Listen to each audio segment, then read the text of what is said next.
Una vez visto el origen de la sociología o el desarrollo de la sociología francesa, conservadora, damos o pasamos al desarrollo de la sociología alemana. Mientras la historia temprana de la sociología francesa constituye un relato harto coherente de la progresión desde la Ilustración y la Revolución Francesa hasta establecer una reacción conservadora y de una creciente importancia que adquirían las ideas sociológicas de Saint-Simon, Comte y Durkheim, la sociología alemana estuvo fragmentada desde su comienzo.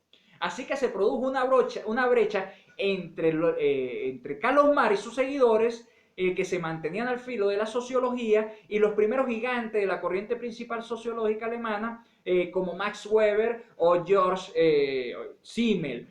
Aunque la teoría marxiana se consideraba en sí misma inaceptable, sus ideas se introdujeron de diversas maneras positivas y negativas en la corriente principal de la sociología alemana. En la discusión de este desarrollo de la sociología alemana se divide entre la teoría marxiana, marxista y la teoría no marxista o marxiana en Alemania.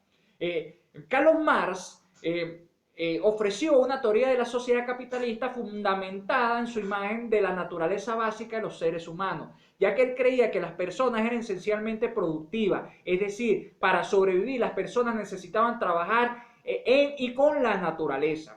Al hacerlo, producían alimentos, ropas, herramientas, viviendas y satisfacían otras necesidades que le permitían vivir. Su productividad era el modo perfectamente natural de expresar los impulsos creativos básicos. En otras palabras, las personas eran inherentemente sociales y necesitaban trabajar juntas con el fin de producir lo que necesitaban para su supervivencia. En el transcurso de la historia, este proceso natural había subvertido el principio debido a las condiciones de vida de la sociedad primitiva y posteriormente, a raíz de una diversidad de cambios estructurales introducidos por las sociedades en el curso de la historia, estas estructuras interferían de muchas maneras en el proceso productivo natural. Sin embargo, era en la sociedad capitalista donde esa interferencia se producía de una forma más aguda. La ruptura del proceso productivo natural alcanza su culminación en el sistema capitalista. El capitalismo para él es en lo fundamental una estructura, o para ser preciso, una serie de estructuras que impone barreras entre el individuo y el proceso de producción. Los procesos de ese proceso, los productos de ese proceso, perdón, y los demás individuos, en última instancia, dividen incluso el individuo mismo.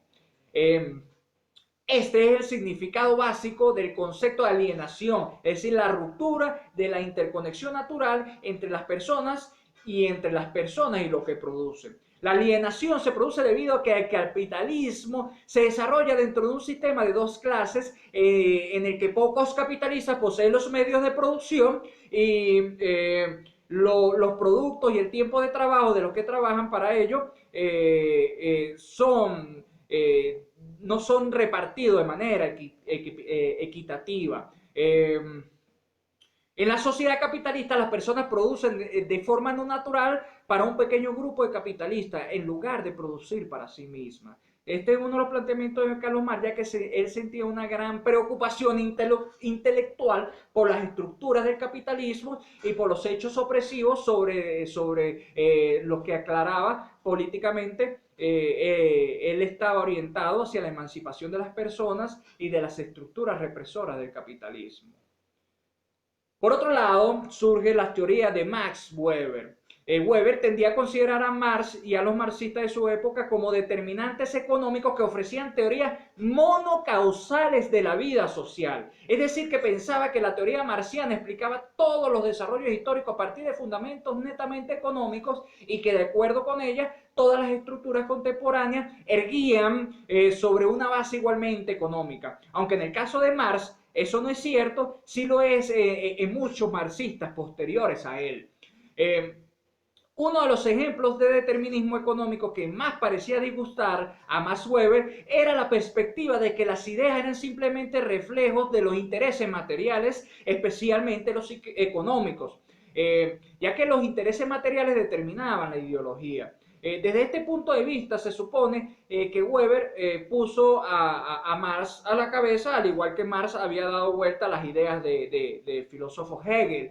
En lugar de concentrarse a los factores económicos y sus efectos sobre la idea, Weber dedicó mucha más atención a las ideas y sus efectos sobre la economía, más que ver las ideas como simples reflejos de los factores económicos, ya que las consideraba como fuerzas auténticamente autónomas capaces de afectar profundamente el mundo económico. Él dedicó ciertamente mucha atención a las ideas, en especial a los sistemas religiosos, y le interesó fundamentalmente la influencia de las ideas religiosas en la economía.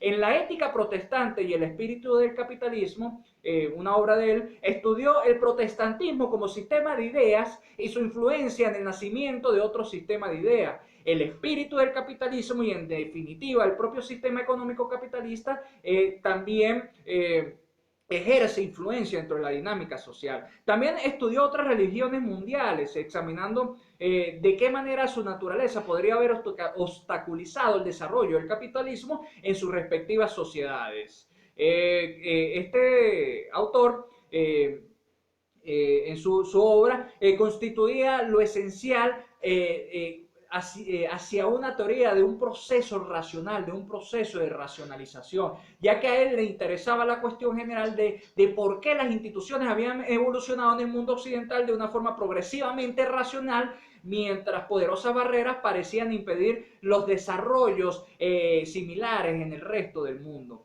Aunque su obra utiliza el término de racionalidad de muchas y varias formas, lo que más nos interesa aquí es el proceso relacionado con uno de los tipos identificados por Calvert, un estudioso de él, desde la racionalidad formal, ya que la racionalidad formal implica, como suele ser en el caso de Weber, una preocupación por las elecciones que hacen los actores entre los medios y fines.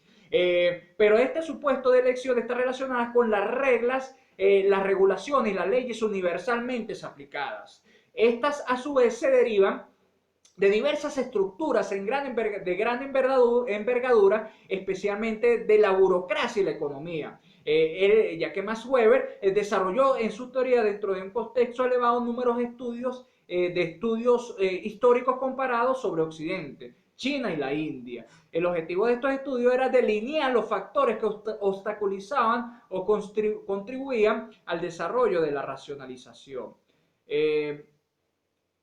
Finalmente, Weber analizó este proceso de burocratización en un sentido más amplio sobre la institución política. Él distinguía entre tres tipos de sistemas de autoridad: la tradicional, el carismático y el sistema racional legal.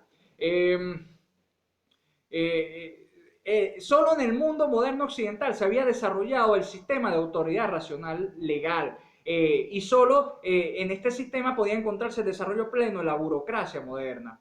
El resto del mundo seguía denominado por sistemas carismáticos o tradicionales que generalmente impedían el desarrollo de un sistema de autoridad racional legal y de la burocracia moderna. Dicho en otras palabras, la autoridad tradicional nace en un sistema ancestral de creencias y se ejemplificaba en los líderes que llegaban al poder debido a su familia, al clan, es decir, una forma hereditaria que obligaban o se constituían como líderes del grupo. La autoridad del líder carismático se deriva de sus características o capacidades extraordinarias, o lo que es más probable, de que sus seguidores creen que el líder tiene esos rasgos. Aunque estos dos tipos de autoridad tienen importancia histórica, él pensaba que todo Occidente y en última instancia el resto del mundo tendía hacia el sistema de autoridad racional legal, ya que este tipo de sistema de autoridad se deriva de las reglas establecidas legal y racionalmente.